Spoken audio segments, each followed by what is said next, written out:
2024년 8월 2일 뉴스송화의 온라인 큐티를 시작하겠습니다. 오늘 큐티 말씀은 느헤미야 13장 마지막 부분입니다. 오늘 제가 여러분들과 나눌 본문 말씀은 느헤미야 13장 22절과 31절 두 구절입니다. 22절입니다.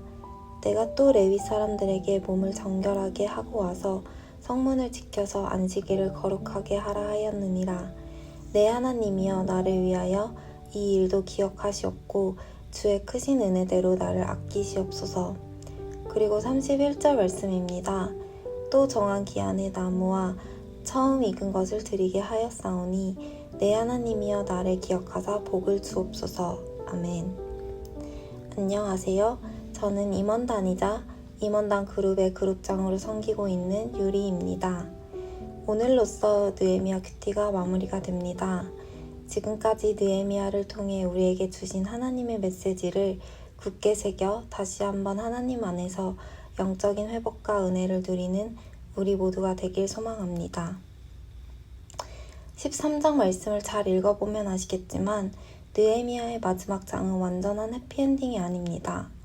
힘들게 성벽 재건을 이루고 성문도 달고 율법을 읽어주고 초막절 행사도 무사히 치룬 뒤 성벽 봉헌식도 감사예배도 모두 다 은혜롭게 잘 끝냈다면 해피엔딩이겠지만 얼마 지나지 않아 느헤미야가 페르시아에 잠시 떠나있던 그 사이에 다시금 죄에 물든 이스라엘 백성들의 민낯이 그대로 드러난 모습을 볼 수 있습니다. 그들은 안식일에 일을 하고 이방인들과 장사를 하고 이방인과의 불신 결혼을 통해 하나님의 언약을 지키지 못하고 악을 행하며 완전히 타락한 모습이 되어버렸습니다. 느헤미야는 무너져 내린 백성들의 마음을 하나님의 말씀으로 또 다시 재건하기 시작합니다. 초심으로 돌아가 처음부터 다시 시작하는 것처럼 성전을 정결하게 하고 안식일을 거룩하게 구별하고 말씀의 기준을 다시 바로 세웠습니다. 이 과정 속에서 느헤미야는 빠뜨리지 않고 공통적으로 한 것이 있었습니다. 오늘 읽었던 본문 22절과 31절에도 기록된 것처럼 하나님께 자신을 기억해달라고 기도한 것입니다. 저는 처음에 이 말씀을 읽으며 느헤미야가 이쁜 짓을 했으니까 하나님께 자기를 예뻐해주고 기특하게 여겨주길 바라는 마음에서 한 기도라고 생각했는데요. 깊이 느헤미야의 마음을 헤아려 보며 묵상해 보니 여기서 기억해달라고 기도하는 것은 모든 과정에 있어 하나님의 헤아림을 구하는 것이며 동시에 결과에 있어서도 하나님의 도우심을 구한다는 의미였다는 것을 깨달을 수 있었습니다. 느헤미야는 이 상황을 마주했을 때 얼마나 허무했을지 생각만 해도 힘이 빠지고 앞이 까마득해집니다. 시간적으로 보면 느헤미야가 잠시 페르시아로 떠나있던 그 시간은 약 1년 정도라고 합니다. 느헤미야가 에스라와 함께 예루살렘 성을 재건하고 신앙 부흥 운동을 전개하는 데 걸린 시간은 무려 12년이었습니다. 이제 느헤미야가 되어서 한번 생각해 볼까요? 12년 동안 모든 것을 쏟고 희생했는데 그 12년의 피땀 눈물이 단 1년 만에 허물어질 수 있다는 것을 마주했을 때 모든 의욕이 상실되고 실망과 좌절감에 사로잡혀서 정말 아무것도 하기 싫어졌을 것 같지 않나요?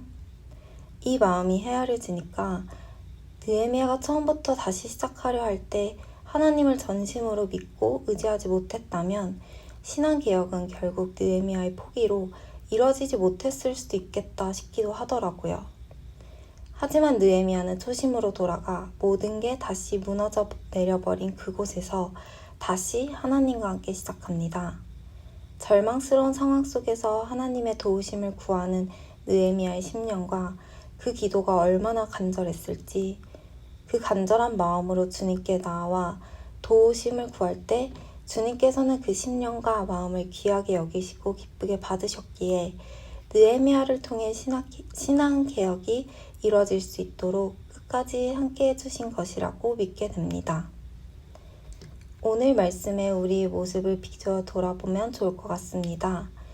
우리 역시 구원의 기쁜 소식은 쉽사리 잊어버리고 인해 죄에 물든 채 살아가는 이스라엘 백성의 모습과 같고, 한동안은 율법을 지키며 성전 봉헌식에서 뜨거운 눈물을 흘렸지만 그 뜨거움은 현실의 문제 앞에서 너무나도 빠르게 식어져 버린 것처럼 우리들의 모습도 그들과 크게 다른 것은 없는 것 같습니다.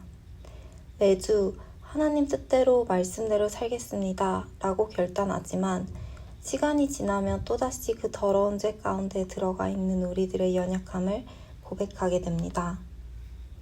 저는 특히 수련회 때 눈물 콧물 흘리며 말씀에 감동하고 은혜를 경험하며 나름의 신앙적 결단을 하지만 불과 몇 달, 아니 몇 주도 지나지 않아 수련회 때 했던 결단이 생각도 나지 않고 이전에 내 마음대로 살고 있었던 저의 모습이 떠오르더라고요. 하나님만을 위해서 살겠다라고 결단했지만 하나님을 위한 것이 무엇인지 고민조차 하지 않는 저의 연약한 모습. 어쩌면 잘 세워진 성벽 같아 보이지만 그 사이에는 어느 순간 죄의 틈이 생겨버린 것 같은 모습을 자주 마주했었던 것 같아요. 수련회 때 받은 은혜, 감사로 섬기는 봉사. 한 번으로 끝나면 그저 해프닝일 뿐 영적인 틈이 생기면 바로 무너질 것입니다. 왜냐하면 도비아와 산발라처럼 사탄 마귀가 계속 틈을 노리며 우리들을 공격하고 방해하기 때문입니다. 잠시 한눈을 판 사이에 12년의 노력이 물거품으로 돌아갈 수 있기 때문에 우리는 늘 언제나 주님께서 거하실 가장 거룩한 성전이 더럽혀지지 않도록 세워진 성벽과 성문을 잘 지켜내야 합니다. 오늘 우리 모두 내 믿음의 성벽을 들여다봅시다. 나의 믿음의 성벽은 경고의 말씀대로 잘 세워져 있나요? 잘 세워져 있지 않다면 말씀으로 다시 하나씩 경고히 세워갑시다. 세상의 것들로 쌓아진 것들을 허물고 진짜의 것들로 다시 쌓아갑시다. 혹시 말씀대로 잘 세워진 것 같지만 어느 순간 금이 가고 틈이 생겨버렸나요? 그렇다면 순간순간을 늘 말씀과 기도로 다시 채워가고 세워가며 우리의 마음과 믿음의 성벽을 늘 말씀 앞에서 점검하는 저와 여러분이 되길 예수님 이름으로 축복합니다. 기도하시겠습니다. 사랑이 많으신 하나님 아버지, 저희 뉴송아이가 느헤미야 말씀을 함께 읽고 묵상하고 나누었습니다. 느헤미야를 통해 불타버린 성전과 무너진 성벽을 재건할 수 있는 은혜를 허락하신 것처럼 저희 뉴송아이 각 사람들에게도 무너진 믿음의 성벽이 재건되어져 가는 은혜를 허락하여 주세요. 또 세워진 그 성벽이 다시 무너지지 않도록 늘 말씀을 붙잡고 말씀대로 살려고 몸부림치며 영적 전쟁에서 늘 승리를 거두는 우리가 될 수 있도록 해주세요. 또한 느헤미야와 같이 모든 일을 시작하기 전에 그리고 그 과정 중에 기도로 주님께 지혜와 길을 구하고 또 모든 것을 주님께 맡기고 온전히 주님만 신뢰하며 나아갈 수 있는 우리 모두가 될 수 있도록 해주세요. 그래서 작은 것 하나라도 하나님 말씀대로 행할 수 있도록 언제나 저희를 말씀과 사랑으로 붙들어 주세요. 오늘 하루도 우리의 믿음의 성벽을 안전하게 지켜주시고 돌봐주실 것을 믿으며 이 모든 말씀 사랑이 많으신 예수님의 이름으로 기도드립니다. 아멘.